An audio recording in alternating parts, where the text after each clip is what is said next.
신범철 아산정책연구원 안보통일센터장님 전화 연결돼 있습니다. 센터장님 나와 계시죠? 예, 안녕하십니까. 예. 새해 복 많이 받으세요. 예, 오랜만에 또 인사를 올리겠습니다. 새해 복 많이 받으십시오. 예. 네, 감사합니다. 야, 이 김정은 위원장이 네 번째로 중국 방문을 했습니다. 오늘 또 김정은 생일이라 그러던데 생일날 또 중국을 방문했는데 지금 시진핑 주석하고 정상회담이 진행되고 있나요? 예, 뭐 시간상으로 그렇게 될 거라고 생각합니다. 거의 정상회담이 끝날 정도의 시간이 되는 거죠. 그렇죠. 예. 그보다 1시간 정도가 늦으니까 지금 5시. 그럼 정상회담을 마무리하고 만찬 행사가 있을 것으로 예상됩니다. 아, 벌써 이제 그렇게 되는군요. 이때 뭐 이제 정상회담 결과 같은 건 발표가 곧 될 거고.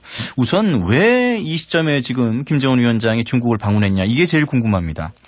예, 뭐 2019년 비핵화 협상에 본게임이 시작됐다 이렇게 평가하는데요. 예. 북한으로서는 미국하고의 협상에 앞서서 중국하고의 관계를 돈독히 함으로써 어떻게 보면 협상력을 확보할 수 있는 거죠. 결국 미국의 대북 정책이라는 것이 북한을 대화로 견인하지만 예. 북한이 미국이 원하는 방식의 대화에 응하지 않을 때는 제재를 유지하면서 예. 북한이 핵을 포기할 수 있도록 견인하겠다. 이게 기본 라인이라고 볼 수 있는데 예.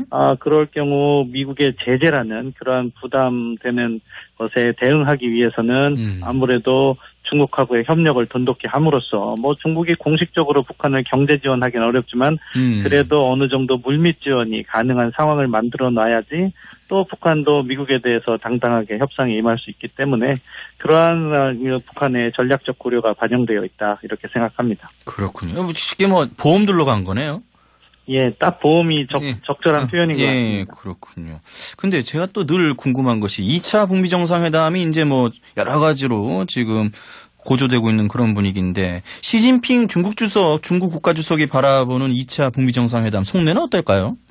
뭐 중국의 입장에서는 한반도 정책의 연속선이라고 보는 거죠. 예. 중국도 북한의 비핵화는 희망을 하는 거죠. 예. 하지만 북한의 불안정한 상황이 그 과정에서 발생하면 안 되죠. 잘못하면 북한에 대한 영향력을 상실할 수 있으니까. 예. 그리고 협상이 진행되면 북한이 협상을 잘해서 미국의 한반도 영향력을 약화시키는 거죠.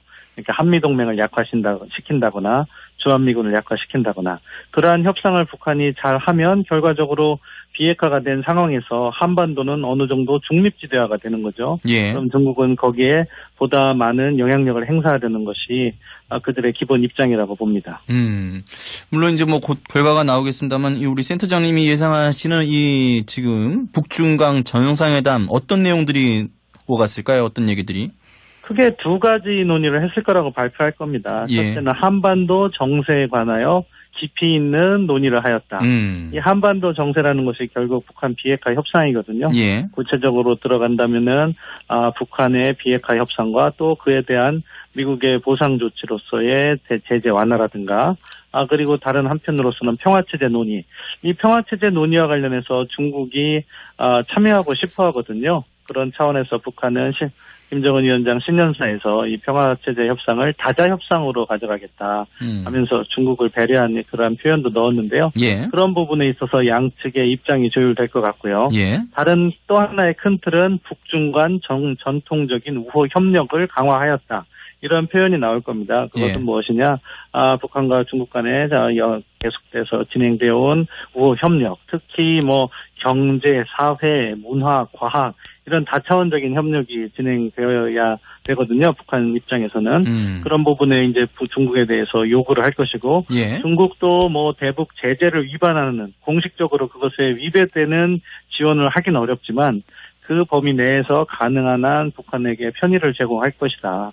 예를 들면은 중국이 대북 제재를 위반할 수는 없지만 대북 제재 위반 행위를 단속하는 것을 조금 더 느슨하게 할 수 있겠죠. 느슨하게. 그럴 경우에는 북한에게 상당히 경제적으로 이익이 돌아갈 수 있는 부분이고, 과학기술이나 이런 협력 같은 것은 당장 뭐 제재가 걸려 있는 게 아니기 때문에 과학자들에 대한 교육이라든가 뭐 이런 부분은 중국이 충분히 제공할 수 있다고 생각해요. 특히 예. 이번에 김정은 위원장의 신년사를 봐도 예. 과학기술을 상당히 강조한 측면이 있었는데 그런 차원에서 북중 간의 뭐 우호 협력 이런 부분이 강조될 수 있다고 생각합니다. 그렇군요.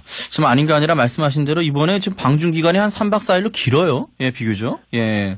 아무래도 사실은 그렇게 긴 건 아니에요. 긴 건 아니에요? 열차로 이동하는 거고 벌써 7일에 출발했다는 건데 7일 밤에 들어왔으니까 하루는 지난 거잖아요. 실질적으로 그렇군요. 오늘과 내일 뿐입니다. 내일 실질적으로. 밤이나 모레 아침에는 북한으로 귀국하는 그런 일정이 있을 가는 날 오는 날 빼면은 그렇게 또 긴 건 아니다. 이런 예, 말씀이시군요. 그러니까 뭐 이 이틀 동안 경제 행보에 나설 거라는 이런 분석도 있습니다. 주로. 이게 내일 이제 일정이 이제 관심을 모으는 거죠. 그래서 예. 과연 어떠한 이제 정상회담 이외의 활동을 할 것이냐. 기본적으로 중국의 다른 상무위원들과는 지난번 방중을 했을 때 다 만났다고 해요. 예. 그렇기 때문에 그러한 관계를 더 돈독히 할 것이냐, 아니면은 북경이나 또는 다른 지역에 가서 경제 시찰 활동을 하면서 북한의 개혁 개방 의지를 조금이라도 보여줄 것이냐, 그런 부분이 이제 관심을 모아지는 건데요. 예. 아무튼 일정을 고려할 때 멀리 가기는 좀 어려울 것 같아요. 사실 오늘 정상회담을 끝나고 만찬한 다음에 기차로 이동을 하면 상해는 갈 수가 있거든요. 예. 그런데 그 정도로 무리한 일정을 잡을 것 같지는 않고요. 예. 북경 내에서의 그 과학 기술을 좀 강조하는 시찰, 그 정도에 머물 거라고 예상해 봅니다. 예. 김정은 위원장이 3번이나 갔는데 시진핑은 북한은 안 가나요? 사실 이제 북한에 갈 차례다 이런 얘기들이 많은데, 시진핑 주석이. 예, 사실 작년 연말에도 시진핑 주석의 방북이 예상되고 했었고, 근데 올해 같은 경우에는 또 북중 수교 70주년이 되는 해니까 그 시기가 10월이에요. 예. 그러다 보니까 연간 여름쯤이나 아니면 그 직전에 가을 초입에 북한을 방문해서 예. 북중 간의 70주년을 갖다가 이렇게 경축하는 그러한 행사를 가질 가능성은 여전히 열려 있다. 그렇게 생각합니다.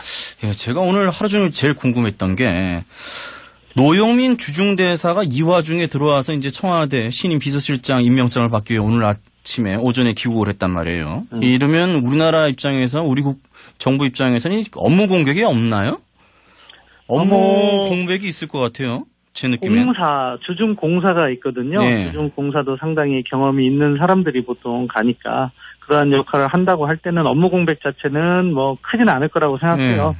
다만 근데 이게 주중대사라는 사람이 해피 이런 날 와야 되나요? 꼭 김정은 위원장이 들어간 날? 아마 우리 정부도 예. 어제 정도의 통보를 받은 것 같아요. 그러니까요. 늦게 그 받은 전에 것 알았다고 같네요. 하면은 예. 발표일을 오늘로 하지 않고 예. 모두 일을 조금 뒤로 미뤘을 텐데 예. 그 부분은 중국 측의 통보가 그렇게 인접해서 이루어졌다. 그런 점을 우리가 예상할 수 있겠죠.